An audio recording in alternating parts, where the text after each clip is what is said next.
All right, let's do Bo Nix. So this was my complaint as somebody who sat in the couch. I felt they got to the line too late, too often. I thought Sean put a ton on his plate. Sean does that. And I felt like, man, this feels like a week 3 game plan. They're putting a lot on him. He's getting to the line late. I think you noted this before. That was my interpretation. It felt like he was playing catch up a little bit. What do you think? It was a little hectic. The operation, the substitutions, it wasn't mid-season form. And that's because it was week 1. There's a lot of personnel to go in. There's a lot of, trial and error. And some of this stuff, like he looked great throwing on the run. That's one of his strengths. And Coach Payton knows that. He's got that, he's such a good athlete, and he can just do the quick double play kind of throws with the little bubbles and screens and all that. And then I thought, he didn't use his legs enough. Remember, he rushed for like 430 yards last year. So I could have seen him, steal a couple yards with his legs a little more. But overall, not his best day. Tough operation, late to the line of scrimmage. He felt like it was very reactive, at least in my opinion. And, that's just something they got to clean up. But I'd like to see him run just a little bit more. I just had this aha moment about Bo Nix and the Broncos and what this looked like. Because I've obviously talked about this game at length, and it's been really frustrating a little bit because, there's been many little shots at Bo Nix especially, but of course the Broncos, but definitely Bo Nix. And we know on first things first, Nick keeps calling him M. Jones, Mac, Jones, and all that stuff. And I'm sitting here, looking at replays of this game, and it's just some of the highs of this game of what Bo Nix did were awesome, really legit. But of course it got bogged down by the mistakes, the issues, just the overall negatives for whatever reason they happened, just the negatives of this game. And so, it just becomes a little bit more difficult to parse out, especially when you're expecting to be able to beat a team like the Titans a lot more convincingly. And of course, you're expecting a significantly cleaner game out of a Bo Nix. And so what I realized is Bo was playing this game like he had his final game of the season against the Kansas City Chiefs. And that's when Bo was just absolutely on one, right? He's just so comfortable now. He felt so much freer. He's at that moment in time, obviously, since it's his first season. It's the most experienced he's been, right? He's got to win, and everything just flowed so nicely. And I know, of course, you're playing up against second and third string guys against that, against the Kansas City Chiefs, but you're still going up against Spags and Andy. And the plays that Bo were making in that game were both so aggressive and loose at the same time. It was it was just this perfect balance of this where it's I'm going to be aggressive, but I'm going to be loose. I'm not going to be tight in this moment. And you're trying to play your essentially your mid-season form, but you're trying to now do it in week 1. And you are now notably tighter and more kind of contracted because it's week 1. And so there wasn't a looseness to this game. And you could feel it, you could see it, you could sense it. I mean, it was obvious to everyone involved, and Mark called the game. And I think it's very accurate of just hey, we're trying to play it's week 8 right now, week 12, week 15, and it's week 1. And you do have to ease into this season right now. And so honestly, it's so funny to me because I keep hearing myself say this repeatedly as I'm talking about all these games and throughout the week. I'm just I'm really excited for week 2. I'm really excited to see what happens over these next few weeks. And that's where my mind is right now. Just I saw, it wasn't even the appetizer right now, right?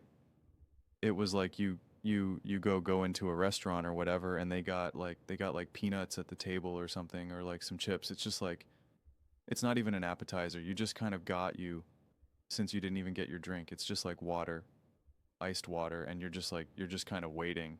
The waiter hasn't even seen you yet. The person who brought you the chips and salsa isn't even actually the waiter. It's just some random dude who's here's some chips and salsa, and your waiter will be right with you shortly. Like that's all we got right now with the Broncos.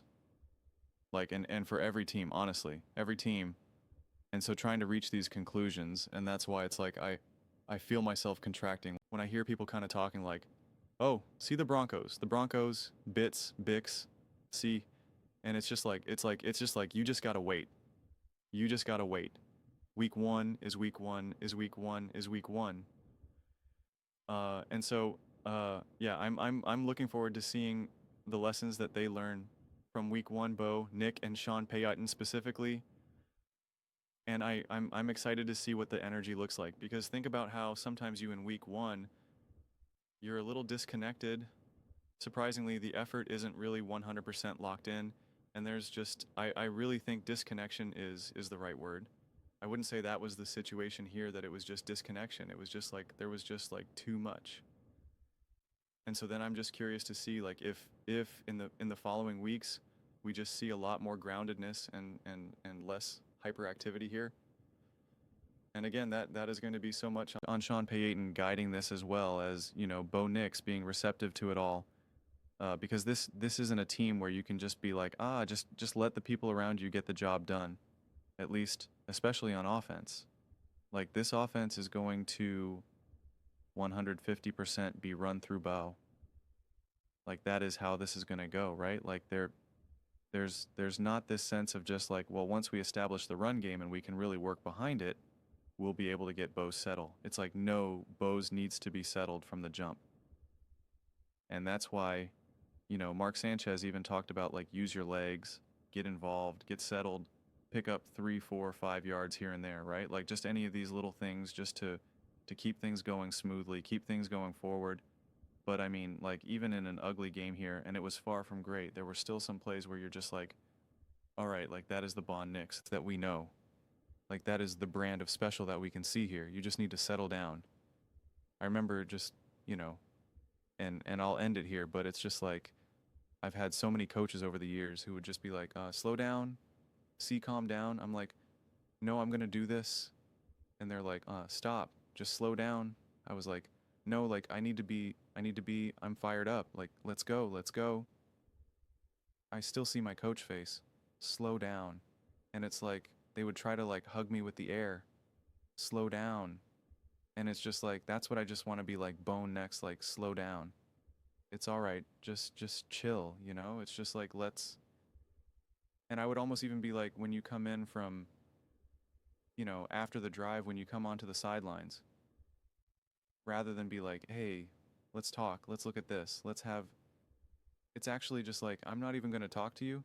Just chill. I just want you to chill, have some random conversation with someone on the bench, talk about whatever you all talk about. Because if you think that they're only talking about football on the sideline, you're confused. They're talking about literally anything and everything you could ever imagine. Anything and everything you could ever imagine. Just go have a conversation with someone else. Just disconnect actually from this game a little bit. You're actually too connected right now. Just disconnect, just chill. We're all just gonna chill right now. Let's just take a beat and relax. And it's like, I think that could go a long way. So that's why I'm just excited to see how I wish we could, you know, get a sense of like, what are the conversations they're having through these days going into week 2. Because I think almost the problem that they had in week 1, it's like, it's a good problem. A team like the Giants, when I see them look disconnected, I'm just like, I don't even know what the heck to do with that. It's like, what do you even do there? Like, it felt such like a mess. You're just like, what do I even say to them? For a team like this, you're just like, hey, I think we're actually in a really good spot here. We just need to chill for a second. We just need to relax. We just need to relax. And to me, you're in a lot better spot there than some of the other teams where you're just like, man, I don't even know what that was. What do we do? How do we get people engaged? How do we get everyone on the same page here, right? Whether you're the Dolphins or, you know, even a team that didn't even play particularly poorly, like the Texans or whatever. Like, you're just still kind of like, man, I gotta like figure this out. How do we figure this out? I feel as though the Broncos have it figured it out. They have it figured out. It's just now more about the application and the execution more than anything. But those are just my thoughts. I'd absolutely love to hear yours. What do you guys all think about the Denver Broncos? Do you like how Bonix played? You know, I guess how do you feel about how the Broncos played and kind of what went right, went wrong, and the solutions to this and how they move forward?